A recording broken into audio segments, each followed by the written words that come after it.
Army Agniveer 2026 की परीक्षा को क्रैक करना है? तो चलिए, आज प्रशिक्षक शुभम की मास्टर क्लास से निकली एक ऐसी दमदार स्ट्रैटेजी को समझते हैं जो आपको हजारों की भीड़ से आगे ले जाएगी। आइए जानते हैं सफलता का वो छिपा हुआ रहस्य।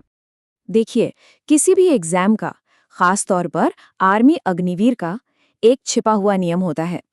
लगभग 60% ज्ञान वो होता है जिसे हर कोई पढ़ रहा है, हर कोई जानता है। लेकिन असली खेल तो बाकी के 40% में है। यही वो हिस्सा है जो आपकी रैंक तय करता है, जो सिलेक्शन दिलाता है। तो आगे हम क्या करने वाले हैं? सबसे पहले हम परीक्षा के इस असली नियम को ठीक से समझेंगे।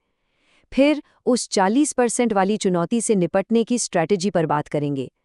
हम इतिहास और साइंस के कुछ ऐसे ही गहरे सवालों को देखेंगे और आखिर में जानेंगे कि सफलता का नया मंत्र क्या होना चाहिए। तो चलिए, पहले कदम से शुरू करते हैं, परीक्षा के असली नियम को समझना। आखिर वो क्या चुनौती है जिसका सामना ज्यादातर अभ्यर्थी करते हैं? जरा सोचिए, सबसे लंबी नदी कौन सी है? ये सवाल तो लगभग हर कोई जानता है। तो अगर सभी लोग ऐसे ही बेसिक सवालों पर ध्यान देंगे तो मेरिट लिस्ट में ऊपर कौन जाएगा? प्रशिक्षक शुभम यही तो समझाते हैं कि सिर्फ सतह की जानकारी से सिलेक्शन नहीं होता। तो फिर इस कंपटीशन से आगे कैसे निकला जाए? इसका सीधा सा जवाब है उन 40% मुश्किल सवालों पर अपनी पकड़ बनाना। चलिए देखते हैं कि ये कैसे होगा। देखिए, ये स्ट्रैटेजी सिर्फ रटने की नहीं बल्कि गहराई से समझने की है। हमें उन सवालों पर फोकस करना है जो सच में आपकी समझ को टेस्ट करते हैं, और यही वो सवाल हैं जो सिलेक्शन लिस्ट में आपका नाम पक्का करेंगे। अच्छा, अब इस थ्योरी को एक्शन में देखते हैं। इतिहास के कुछ ऐसे सवालों पर नजर डालते हैं जो सिर्फ फैक्ट्स नहीं बल्कि उससे कहीं ज्यादा गहरे हैं। क्या आपको पता है कि इतिहास का एक सही सवाल आपको हजारों उम्मीदवारों से आगे कर सकता है? ये सिर्फ तारीखें याद रखने का खेल नहीं है, ये घटनाओं के पीछे की कहानी और उनके किरदारों को समझने का खेल है। ये एक परफेक्ट उदाहरण है 1929 का लाहौर अधिवेशन। ये सिर्फ एक घटना नहीं है, इससे पूर्ण स्वराज की मांग जुड़ी है, जवाहरलाल नेहरू का नेतृत्व जुड़ा है और एक बहुत ही महत्वपूर्ण साल जुड़ा है। मतलब एक ही सवाल में कई परतें छिपी हैं।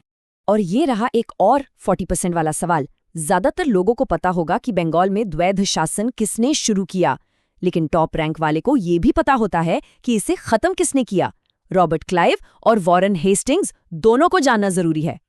और जैसा इतिहास में है वैसा ही विज्ञान में भी सफलता का राज जुड़ा हुआ ज्ञान है, बिखरा हुआ नहीं। एक औसत कैंडिडेट शायद एक मिसाइल का नाम बता दे, लेकिन एक टॉप कैंडिडेट को पता होता है कि पृथ्वी सतह से सतह मार करती है, त्रिशूल सतह से हवा और अस्त्र हवा से हवा में। यही वो बारीक जानकारी है जो आपको दूसरों से अलग बनाती है। चूना पत्थर और चूने का पानी सुनने में लगभग एक जैसे लगते हैं, है ना? लेकिन एग्जाम में यही छोटा सा फर्क परखा जाता है। क्या आपको कैल्शियम कार्बोनेट और कैल्शियम हाइड्रोक्साइड के बीच का अंतर एकदम साफ पता है? ग्रेफाइट का मतलब सिर्फ पेंसिल की नोक नहीं है। क्या आपको पता है कि ये परमाणु रिएक्टर में मॉडरेटर का काम भी करता है और बिजली का कंडक्टर भी है? यही है वो गहरी जानकारी जिसकी आपको जरूरत है। तो इन सारे उदाहरणों से हम क्या सीखते हैं? एक बात तो साफ है कि तैयारी का पुराना तरीका अब काम नहीं करेगा। हमें एक नए नजरिए की जरूरत है, सफलता के एक नए मंत्र की। तो नया तरीका क्या है? पहला, 60% की भीड़ से आगे बढ़िए। दूसरा, उन चैलेंजिंग 40% पर फोकस करिए। तीसरा, फैक्ट्स को आपस में जोड़ना सीखिए, किसने शुरू किया और किसने खत्म किया। चौथा, सिर्फ क्या हुआ नहीं, क्यों हुआ को समझिए। और पांचवा, हमेशा मुश्किल सवालों की तलाश में रहिए।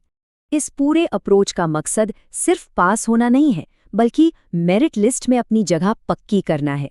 जब आप कट ऑफ से 10 नंबर ऊपर का टारगेट लेकर चलेंगे तो सिलेक्शन आपकी किस्मत नहीं, आपकी मेहनत तय करेगी। तो अब आखिरी सवाल खुद से पूछने का है, क्या आपकी तैयारी सिर्फ उस 60% के लिए है या आप 100% महारत हासिल करना चाहते हैं? चुनाव आपका है।